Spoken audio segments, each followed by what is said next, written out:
My mother didn't call to cancel my birthday. She just called the restaurant. I found out from my aunt.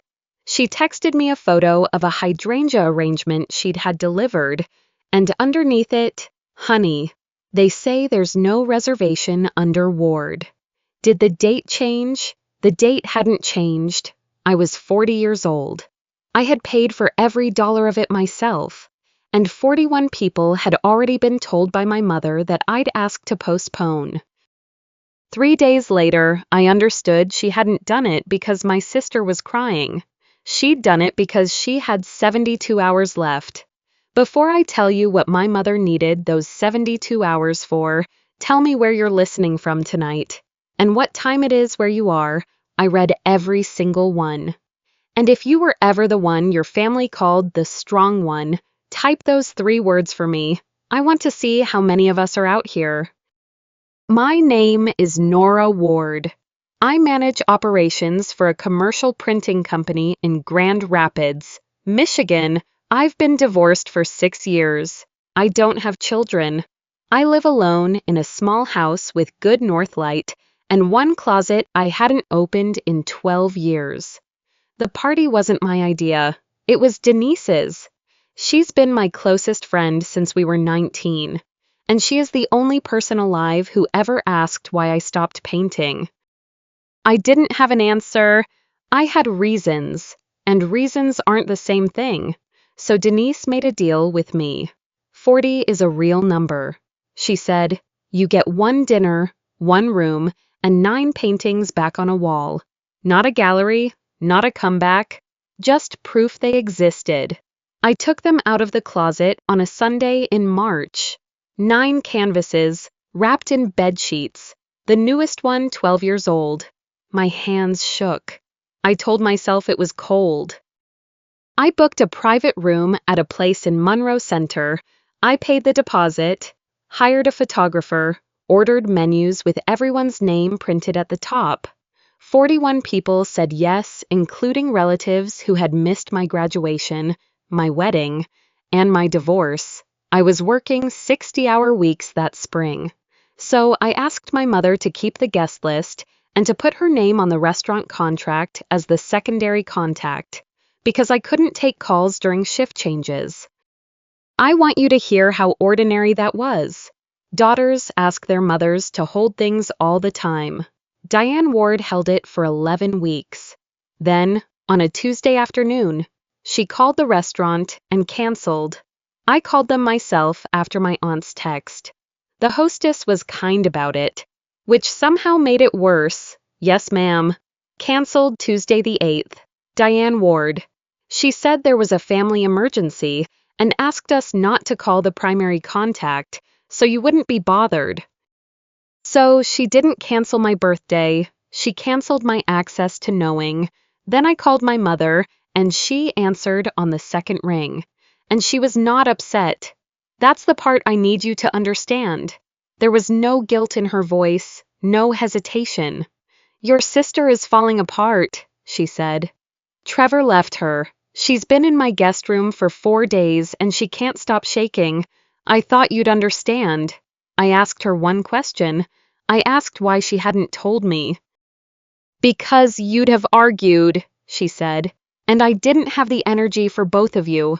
Before I could answer, my phone buzzed against my ear. My father. "Honey, you know how she gets. You've always been the one who could handle things. We'll make it up to you." I didn't argue. I want to be honest about why. It wasn't strength. I had been argued out of my own life so many times that my body had simply stopped raising its hand. I drove downtown instead. I don't know what I expected. I think some part of me wanted to see it for myself. The way you press on a bruise, through the glass. The private room was already reset. My long table had been broken into 4s and 6s for another party. 41 chairs, pushed in neat, waiting for someone else. I stood on the sidewalk in the cold and counted them. I counted them twice. Then I went home and did 3 things in 40 minutes. I called the restaurant back and gave the reservation away the full deposit, the room, the meal to a downtown organization that serves supper to people who don't have anywhere to sit down. If a room was going to be full that Saturday, it was going to be full. I called my bank. My mother's name had been on my checking account since I opened it at 18, the summer before college, 22 years. She had never been taken off, and I had never once thought about it. I called the bank and did the thing I should have done 12 years ago. It took 4 minutes. 4 minutes to undo 22 years. Then I packed one suitcase. I put the 9 paintings in the back seat, wrapped in the same bed sheets, because I couldn't stand the thought of them going back in that closet. And I drove 4 hours north to Torch Lake, to the house my grandfather left behind when he died 8 months ago. Walter Kerrigan had been dead since October, and my mother had spent every one of those months telling me the property was a liability we should sell. I hadn't been up since the funeral. It was after 10 when I came down the private road. The trees opened up, the lake was flat and black, and the porch light was already on. Somebody was standing under it. For one stupid second, I thought it was him. He was 71 years old, and he was not my grandfather. He was shorter, heavier through the shoulders. He wore a dark canvas jacket and carried a folder under one arm, the way a man carries something he's been carrying a while. He didn't apologize for startling me. He just waited until I got out of the car. "Nora," he said. "Elliot Barnes, I handled your grandfather's estate work. It's 10 at night." "It is." He held up a ring of keys, Walter's keys, the brass fob worn smooth as a river stone. "I've been coming up on Tuesdays and Fridays since October to check the pipes. Tonight's Tuesday." I stood in the cold with nothing to say. "I retired 3 years ago," he said. "I kept one file. Why?" "Because your grandfather told me you'd come here within a week of your 40th birthday." He turned toward the door and fit the key in. "He also told me your mother would find a reason you couldn't celebrate it." The house smelled like cedar and cold ash. Elliot went ahead of me and turned on lamps, one after another, like a man who knew where every switch was. He led me to the study. Nothing had been touched. My grandfather's reading glasses sat folded on the desk beside a crossword he'd never finished, half the squares filled in his small block capitals. A pen laid across the fold. There was a coffee ring in the newspaper, 8 months old, and there was one photograph on that desk, me, at 17, sitting on the end of his dock with a board across my knees, painting the far shore, my hair in my face, not looking at the camera. I hadn't known he took it. I turned in a slow circle. My mother had the family portrait in every room of her house, the good one. The one from the studio in Kentwood. All 4 of us in white shirts against a gray backdrop. Ashley's hand on my shoulder. It wasn't in this house. Not one copy. Not anywhere. Elliot set the folder on the desk and pulled out the chair for me, which is how I knew it was going to be bad. "Your grandfather's trust was fully funded and executed. There's no probate fight to have. I want you to hear that first, because the rest is harder." He laid the pages out facing me. The house, the 32 acres of shoreline, and a controlling interest in Kerrigan Land Company, the surveying and land-holding business. Walter started in 1971 and never once talked about at dinner. All of it to me. Not divided, not held in common, not to my mother, who had spent 8 months calling this place a liability. Not to Ashley, me. "How much?" I said. It didn't come out as a question. "With the shoreline parcels valued at current market, several million, a development group has already made an offer. Your grandfather rejected it twice." I put my hand flat on the desk because the room had started doing something. "There's a second folder," Elliot said. The second folder was thinner and much worse. $416,000 had left the trust's operating account over 22 months.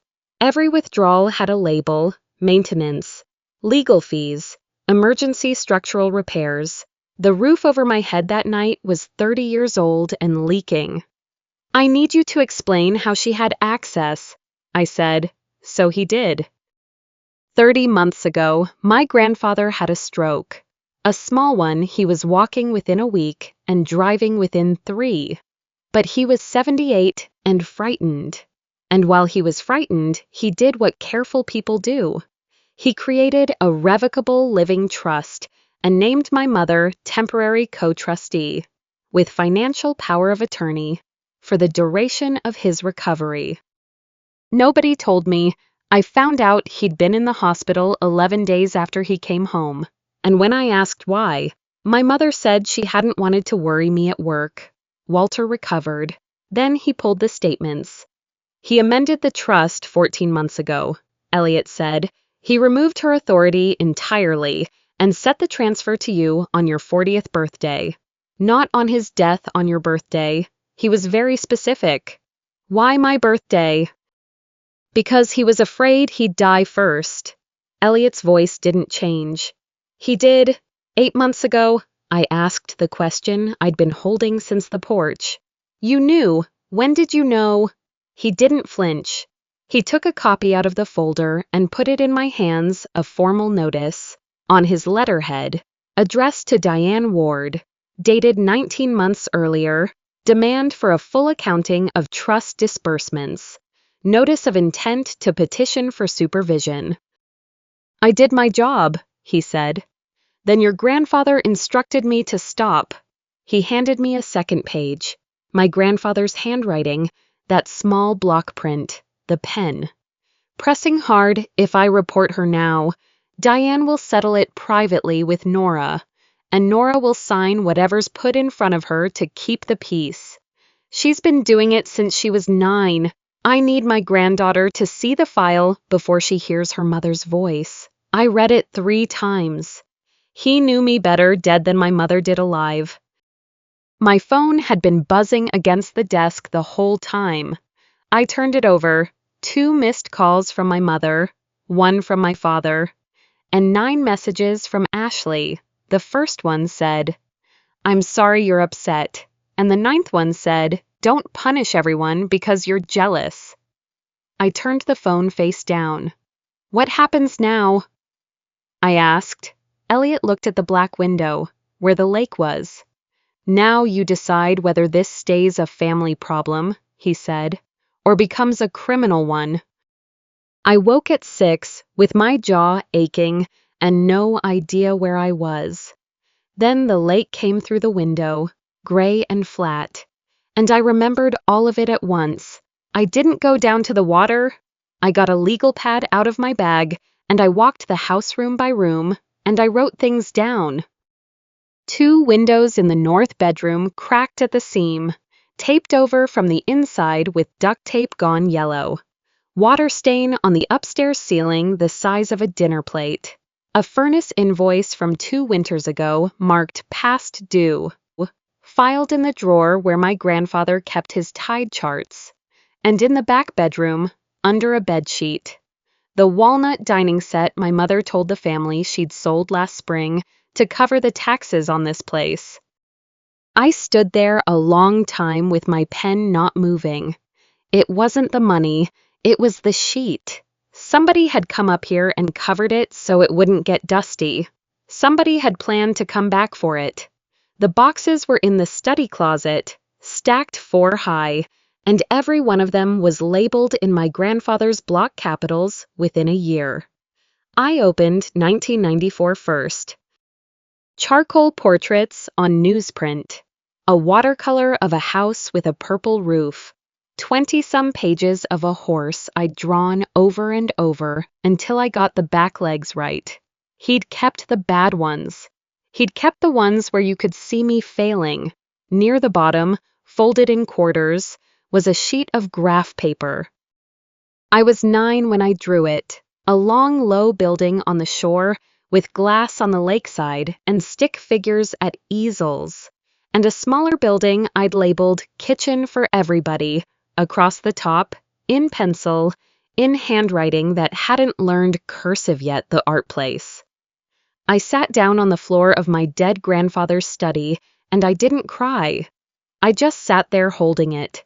Underneath the drawing, at the very bottom of the box, was a sealed envelope. For Nora, after she knows. He'd written it 14 months ago, the same week he amended the trust. The first page was about my aunt, Evelyn. I'd known the shape of it my whole life, a sister who died young, a photograph in the hallway, a name nobody said twice. I knew she was sick. I did not know for how long. 11 years, from the time my mother was 5 until my mother was 16.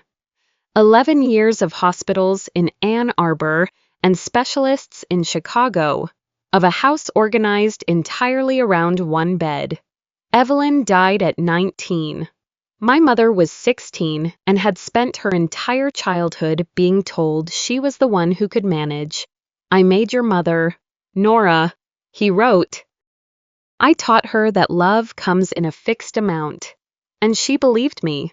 Then she grew up and decided that this time she would be the one holding the ladle. I am not writing this, so you'll forgive her. I'm writing it so you know what you're fighting. She doesn't hate you. She just can't stand watching a daughter be loved without conditions, because she never was. And then, alone on its own line. The way a man writes something he's afraid you'll misread. That explains your mother.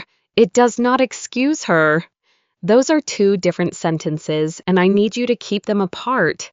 The rest of the envelope was evidence, dates, bank statements going back 19 years. Before there was any trust at all, photocopies of checks, and messages my mother had sent him printed out, one to a page, because he didn't trust screens. The oldest one was from the year I turned 14, when the summer art intensive in Interlochen told me my application had never arrived. Nora recovers from disappointment. Ashley doesn't.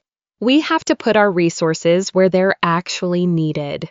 I read that sentence maybe 40 times. Not love, not time, not paying attention, resources.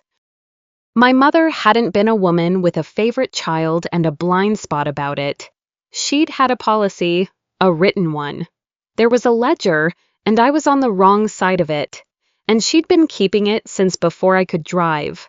I had spent 26 years apologizing for being upset about weather I thought was random. Around 4, somebody knocked. She was 78, maybe 5 feet in boots, holding a pie plate with both hands. Margie Doyle, from the next place down the shore road, 41 years. I saw the lights on last night, she said. I made this yesterday, so it's yesterday's. I stood there holding the storm door and couldn't manage a single word. You're the granddaughter. She looked at my face carefully, the way old women do, and decided not to ask. Your grandpa talked about you constantly, drove me half crazy. 41 years of my Nora this, my Nora that. I could have hit him with a shovel. She put the pie in my hands and told me not to bring the plate back until I felt like it. That night, I made 2 eggs and ate them standing at the counter with the radio on, because the house was too quiet and I wasn't ready to sit down in it yet. Yolanda Reyes drove up from Lansing on Thursday with 2 laptops, a scanner, and a box of file folders in the trunk of a Corolla with 190,000 miles on it. She was a forensic accountant. She'd done contract work for Kerrigan Land for 11 years, and she'd known my grandfather well enough to bring her own coffee because she remembered what he kept in the cabinet. I'm going to say something before we start, she said, setting up at the dining room table. I don't do outrage, I do columns. If you want somebody to be angry with you, call a friend. I'm going to be extremely bored for about 4 days. She was bored for exactly one afternoon. By Friday morning, she had the withdrawals on the left side of a spreadsheet and dates on the right. And she asked me a question that changed everything. What was happening in your family the week of March 11th, 2 years ago? I had to think. Ashley wrecked her car on the highway near Rockford. She said someone ran her off the road. Was there a police report? There wasn't. I remembered that clearly because I'd asked, and my mother had told me Ashley was too shaken up to file one, and I should stop interrogating her. Yolanda turned her laptop around. March 11th was the week the trust's quarterly review was scheduled. My grandfather had asked for the disbursement records in writing on March 9th. Do it again, I said. So we did it again, 19 times, every single one lined up. The eviction notice Ashley cried about in August served on an apartment my parents quietly owned through a holding LLC. A fact I did not learn until that Friday afternoon. It arrived 4 days before the certificate of deposit matured. The medical treatment in Ohio that nobody would name and nobody had an invoice for. The same week, Elliot's demand letter reached my mother. The wellness company that failed. 2 weeks before a scheduled meeting with the land company's board. Ashley's crises weren't crises. They were scheduling. Then, Yolanda found the emails.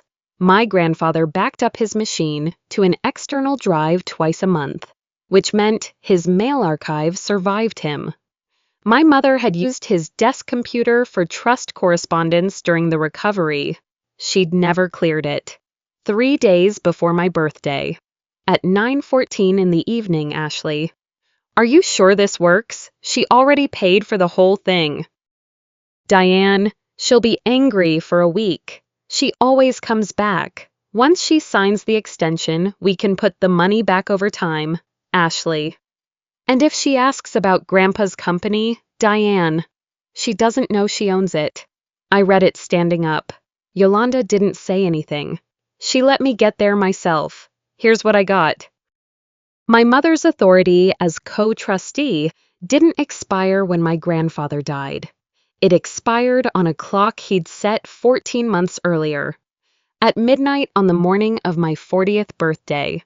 Automatically, by the terms of the amendment, not on his death, on my birthday. The document my father wanted to go over was a 5-year extension of voting authority over Kerrigan Land Company. It was only valid if I signed it before midnight. And there was a reason she needed those 5 years. A development consortium out of Traverse City had raised its offer on the shoreline parcels in February. The same shoreline my grandfather refused to sell twice, because the offer required dredging the South Inlet.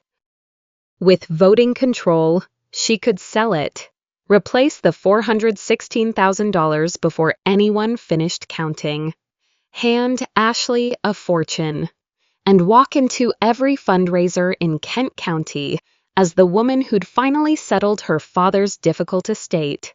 Condominiums where the herons nest. That was the plan. So she didn't need me to be sad. She needed me.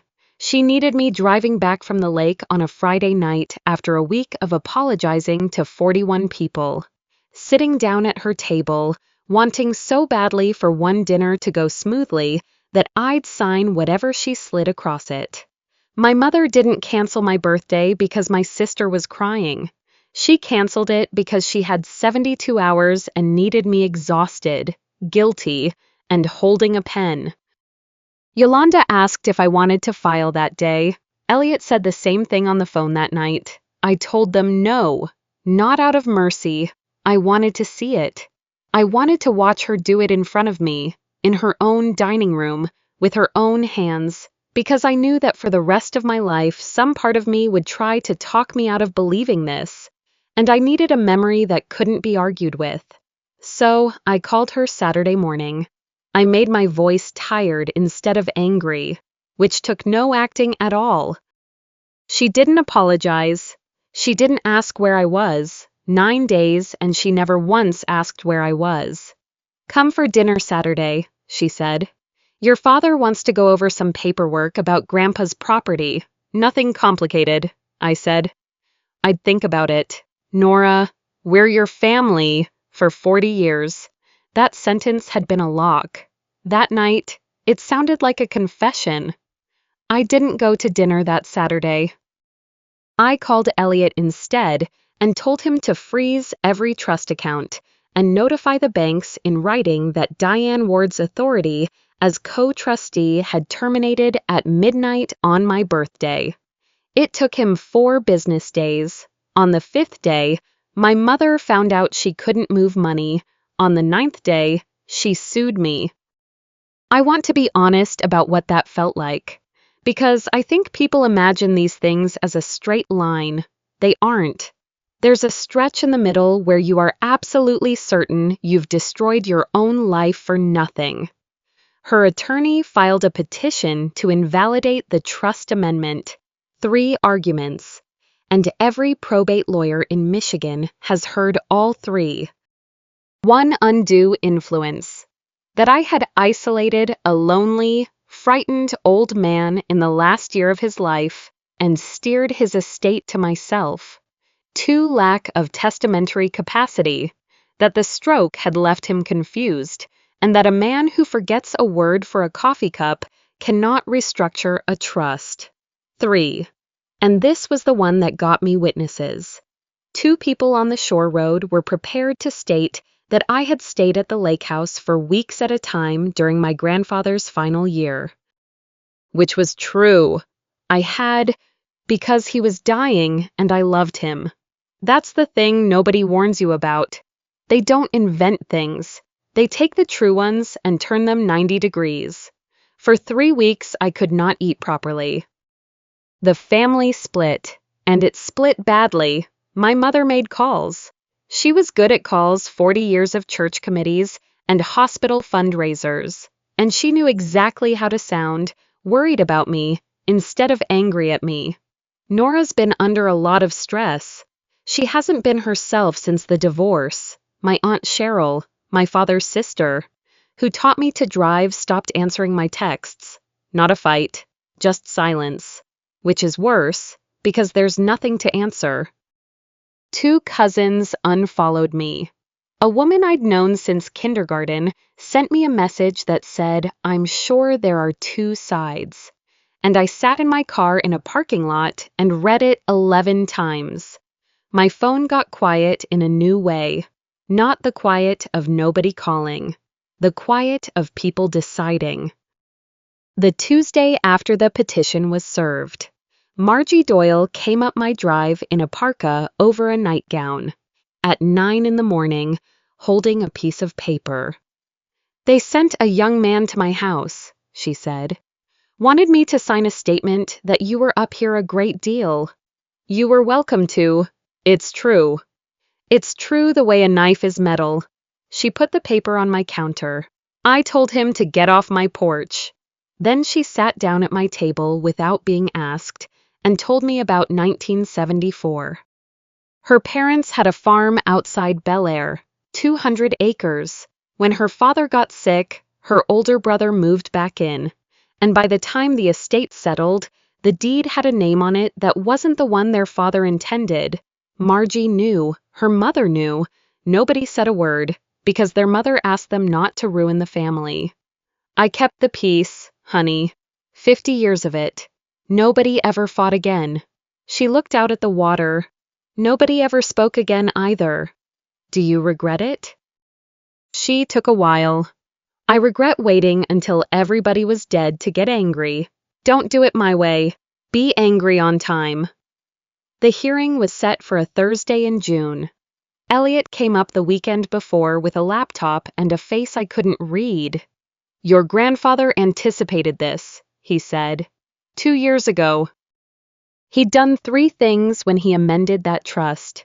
He'd had the entire signing videotaped. He'd obtained 3 independent cognitive evaluations, 3 different physicians, 3 different months, none of them his own doctor. And at the end of the recording, He'd asked the videographer to keep rolling.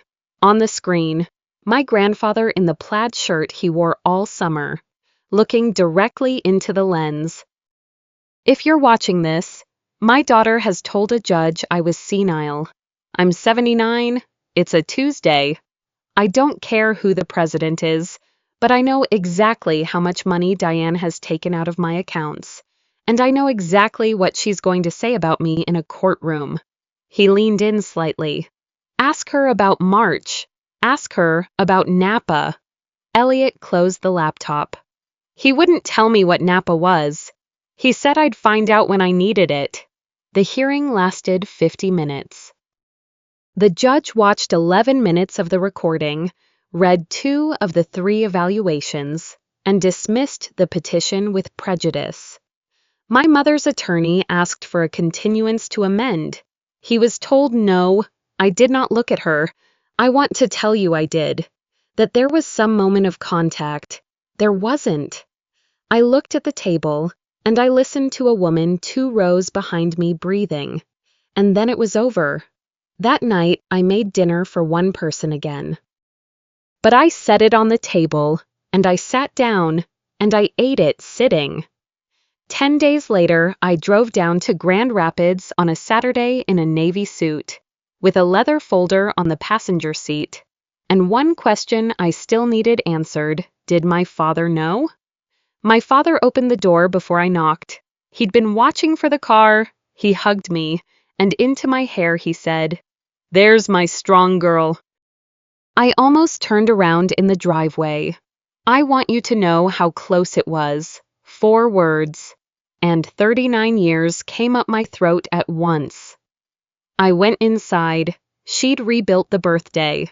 There was a grocery store sheet cake on the counter, the kind with the plastic rose in the corner, and she'd put candles in it. I counted while she was talking. 41. "We can just do it late this year," my mother said, wiping the same clean spot on the counter. "Nobody's keeping score." Ashley was already at the table, no makeup, hair unwashed on purpose. In an oversized cardigan I'd watched her buy at Nordstrom 2 Christmases ago. She'd dressed to be looked at with concern. For about 90 seconds, it almost worked. My father poured wine. My mother touched my shoulder on her way past. Ashley said she was sorry she'd needed everyone at a bad time. Then my mother set a document beside my plate. "Let's just handle this before dessert." I opened it like I'd never seen it before, which took some doing because I'd read the same paragraph 14 times in a lake house 9 days earlier. 5-year extension of voting authority. Kerrigan Land Company. "Did you read this?"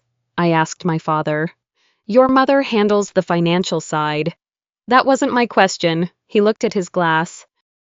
I set my leather folder on the table and took out Yolanda's spreadsheet. I didn't give them a total. Totals are easy to argue with. I read it out loud instead, slowly, 1 line at a time. March, 2 years ago, $12,000 for Ashley's retreat in Sedona.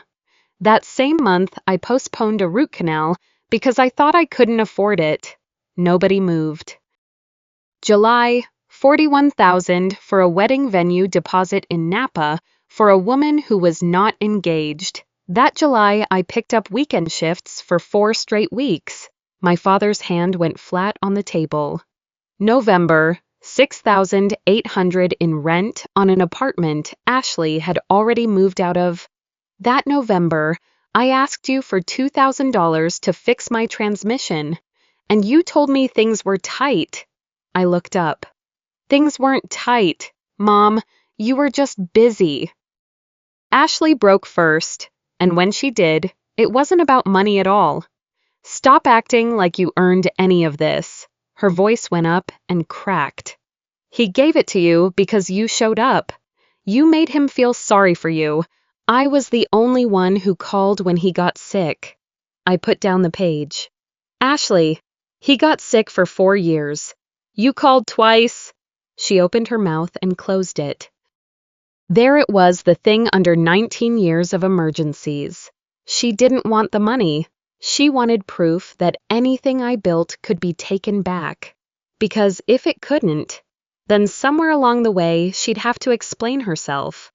Your sister has struggled in ways you cannot understand, my mother said. So I laid the emails on the table. My father picked up the top sheet. He read it silently. Then he read the last line out loud. The way you say a word to make sure it's real. She doesn't know she owns it. He set it down. Diane, you planned the phone call. I was preventing her from making an impulsive decision. You canceled her birthday to get a signature. She would have signed eventually. Then my father looked at me. And I think it was the first time in about a decade. I didn't know about the trust, he said. I swear to you. But you knew about the college fund? I kept my voice level. You knew about the cosign on her apartment. You knew that every single time something of mine disappeared, it was the same week Ashley objected to it. I thought your mother would put it back. Did you ever check? He didn't answer. He tried twice. The statements go to her email, he finally said. She switched us to paperless in, I don't know, a long time ago. He put his hands over his face for a second, then took them down, because he made himself... I've never once logged into that account. Not one time in 19 years. 19 years of peace, bought at a price he never asked to see.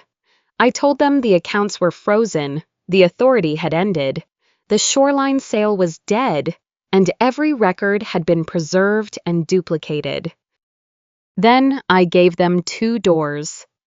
Return every recoverable dollar. Surrender all claims against my grandfather's estate.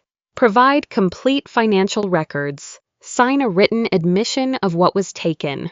Or the file goes to the Kent County Prosecutor's Office on Monday morning.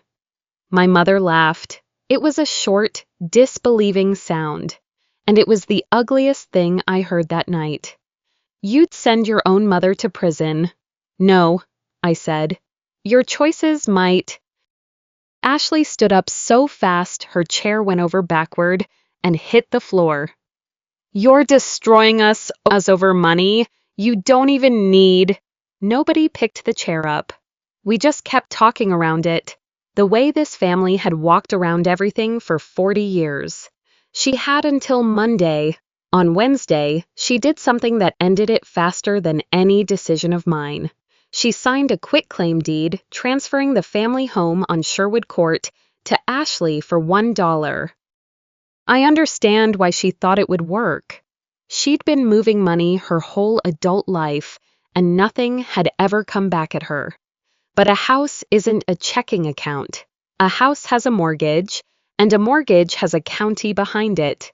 3 things happened in 11 days. The deed hit the Register of Deeds, and the bank system flagged it inside a week because the mortgage contained a due-on-sale clause. Standard language in every conventional loan in this country. Transfer the property without our consent, and the entire balance is payable now. They sent a demand letter for the full remaining principal, 30 days. Elliot filed a lis pendens the same afternoon he heard. It's a public notice recorded against the property saying this title is the subject of pending litigation. It doesn't take the house.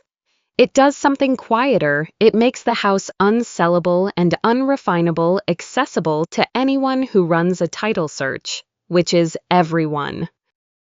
And then the transfer itself was voided. Michigan calls it a fraudulent transfer, moving an asset out of reach while you're facing a claim, for $1, to a family member. The judge undid it in under an hour.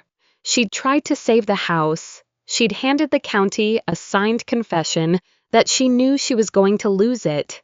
The prosecutor's office didn't charge her with stealing from me. That's the part I wasn't ready for. My grandfather was 78 when the withdrawals started. Under Michigan law, MCL 750.174A, Taking money from a vulnerable adult through a position of trust isn't ordinary embezzlement. It's a separate felony with its own statute, and above $100,000 it carries up to 15 years. The vulnerable adult was Walter Kerrigan. Not me. Him. The complaint listed him by name under the heading that says "Complaining Witness," and then in the narrative, over and over the victim, Walter J. Kerrigan, age 78. She had spent 2 years telling herself she was taking from me. The indictment made her read the other name. Here's the part people always ask me about. They want to know how I brought it down. I didn't. It came apart on its own, because the only thing holding it together was that nobody had ever been asked to answer separately. Ashley sat in an interview room at the sheriff's department on a Tuesday in August with a lawyer she couldn't afford, and she called our mother. For the first time in her life, she genuinely needed her. Not a performance, the real thing. Diane didn't answer, not out of anger. At 2:40 that afternoon, in an office 11 miles away, her own attorney had just told her, "From this point forward, anything you say to your daughter is discoverable. Stop contacting her." 19 years of rescue, and the machine switched off in one sentence. Because it had never been love. It had been an arrangement. And arrangements have terms. Ashley lost the lease on the Lumen Wellness storefront. The Range Rover went back. Napa kept the deposit. And the bank called in her business loan because she'd listed Kerrigan Land Company as a personal asset on the application. That's loan fraud. And it's the paperwork Trevor saw on her kitchen table in March, 4 days before he ended it. Her breakdown was real. It was just grief for a future she'd stolen. My father filed for divorce in September and gave the investigators every password, 9 years of tax returns, and a shoebox of correspondence he'd never opened. In October, a woman named Carol Ann Pfeiffer mauled me. 30 years on the hospital auxiliary board with my mother. She was not being cruel. That's what made it hard. "I know you're hurting," she said, "but you only get one mother. One day she'll be gone, and you'll have to live with this." Carol Ann, I've been living with it for 40 years. I was just carrying it by myself. She was quiet for a moment. "Forgiveness would set you free, sweetheart." "I did forgive her," I said. "I just didn't give the key back. I've thought about that call more than almost anything else. She meant it kindly. That's how it works. It's never the cruel people who ask you to go back. It's the kind ones who want the room to feel peaceful again, and who won't be the ones sitting in it." My mother pleaded in February. Restitution, probation, financial monitoring, community service, no custody time, which I had told the prosecutor I did not need and did not want. She lost the house on Sherwood Court. She lost the auxiliary board, the church finance committee, the garden club she'd chaired since 2003. She lost the thing she'd protected above honesty for 40 years, which was never the money. She signed it on Thursday. Elliot called me that night and said only one thing. "She just signed something else too. She doesn't know it yet. 10 years. The shoreline is a place now. Kerrigan. Retreat the main house dums 6 cabins, 2 shared studios, a community kitchen, and an exhibition hall with glass on the lakeside. Because a 9-year-old drew it that way on graph paper, and I built what she asked for. 32 acres under permanent conservation easement. No dredging, ever. We run a scholarship for adults who stopped making things because their families called it impractical. The first residency is named the Strong One. Elliot called all 4 of us to the study in June. He was 81 and retired twice by then, still holding one file. There was a sealed video, dated to release on my 50th birthday. My grandfather in the faded plaid shirt, sitting in the chair I was standing behind. If you're watching this, enough time has passed for consequences to show character. Then he explained the part none of us knew. The trust held a separate fund of $950,000 to be divided among my mother, my father, and my sister. It had been there the whole time, and attached to it was one clause, written to be enforceable in a courtroom rather than a family. The share of any beneficiary shall be revoked in full if that beneficiary is convicted of, or enters a plea agreement concerning, the misappropriation of trust assets. My mother had signed her plea in February, that signature in a conference room. To keep herself out of a cell, that signature deleted $950,000 from 3 people. She hadn't cost the family $416,000. She'd cost them almost $1.5 million. He set me up, she said. Ashley answered before I could. No, Mom, he gave us a choice. You just kept picking. Then the second thing. Ashley, my grandfather said, there's $35,000 with your name on it.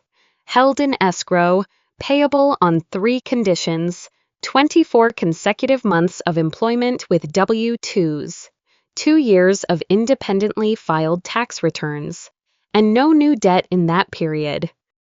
I didn't leave you money because you needed it. I left it there so you'd have one thing you earned. Your mother gave you everything and took the only thing that mattered, the feeling of having made something yourself. It had been sitting there for 12 years.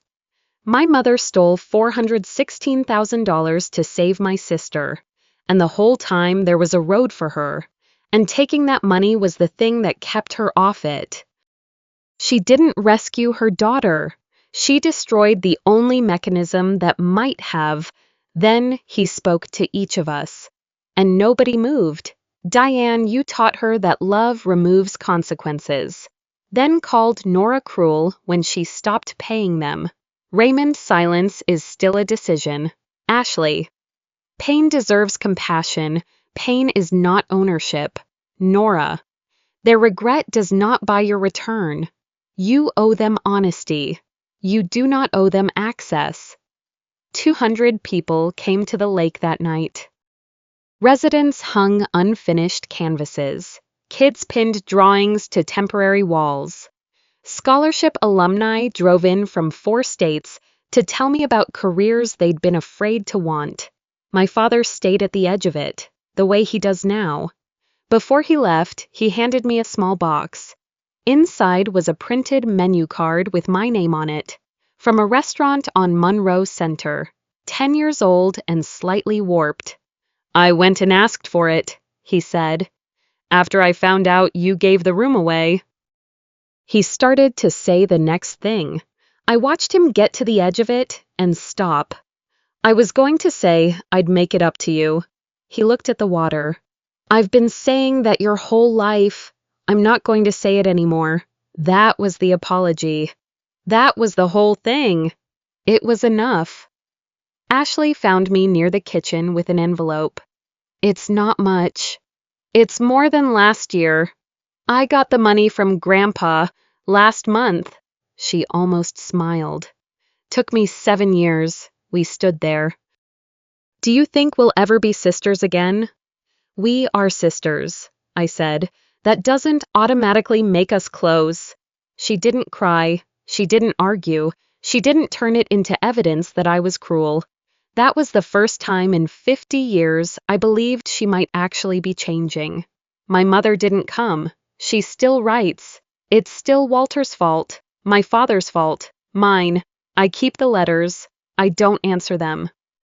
In the exhibition hall, there was one long table with wildflowers down the middle. And when we sat down to eat, there was not one empty chair in that room. The kitchen radio was on in the corner. The way it always is. I still turn it on. Not because the room is empty anymore, because I like the sound of people. I used to think I lost my family the night my mother called the restaurant. I didn't. That night just showed me the shape of the thing I'd been holding up my whole life. Some people will tell you that exposing a betrayal is worse than committing one, that a loving daughter handles these things quietly. But the quiet never protected the family. It protected the person taking it. My silence funded my sister. My father's silence bought 40 years of peace and paid for it with mine. I framed my grandfather's note by the front door, where every new resident walks past it. It says, "Strength does not mean surrendering what is yours." Underneath it, I added a line of my own, "And being family does not exempt anyone from the consequences of taking it." If you were raised as the strong one, I hope nobody ever taught you that strength meant an empty chair at your own table. Sometimes leaving isn't abandonment. Sometimes it's the first honest answer you've ever given. I want to hear from you tonight. 2 questions. First, were you the strong one in your family, or were you the one everyone protected? Be honest. There's no wrong answer, and nobody here is judging. Second, do you think Nora should have picked up the phone when her mother called? Some of you are going to say yes. I read every comment, and the ones that disagree with me are the ones I read twice. If this story found you at the right time, subscribe. There's a new one every week, and I'd rather you not miss the one that's about you. And if you know someone who's been carrying a family by themselves for 20 years, send it to them. They'll understand it faster than anyone. All names and events in this story are fictional, created for dramatic storytelling. But if it sounded like your family, you already know it isn't fiction everywhere.